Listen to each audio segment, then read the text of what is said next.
Jubilee Amala medical college ആശുപത്രികളിലെ സമരവുമായി ബന്ധപ്പെട്ട് തൃശൂർ അതിരൂപതയെയും അതിരൂപത അധ്യക്ഷനെയും സഭാ നേതൃത്വത്തെയും സമൂഹത്തിൽ അവഹേളിക്കുന്ന നടപടികൾക്കെതിരെ ഗുരുവായൂർ സെന്റ് ആന്റണീസ് ഇടവകയുടെ നേതൃത്വത്തിൽ പ്രതിഷേധ യോഗം സംഘടിപ്പിച്ചു.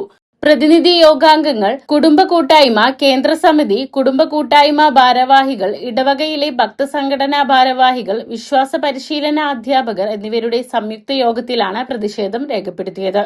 ഇടവക വികാരി ഫാദർ സെബി ചിറ്റാട്ടുകര വിഷയാവതരണം നടത്തി.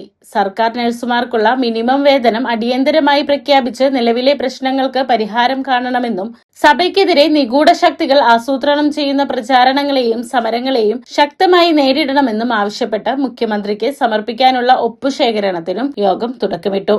പ്രതിനിധി യോഗം സെക്രട്ടറി ജിഷോ എസ് പുത്തൂർ പ്രതിഷേധ പ്രമേയം അവതരിപ്പിച്ചു. കുടുംബ കൂട്ടായ്മ കേന്ദ്ര സമിതി കൺവീനർ ലോറൻസ് നീലങ്കാവിൽ, ഏകോപന സമിതി secretary PI Lazar master, Clelia mother superior sister Rosa Maria, വിശ്വാസ പരിശീലന principal CA Joshi master, Joshimon Neelankavil, Joseph George V, Joy Cheruvathur എന്നിവർ സംസാരിച്ചു.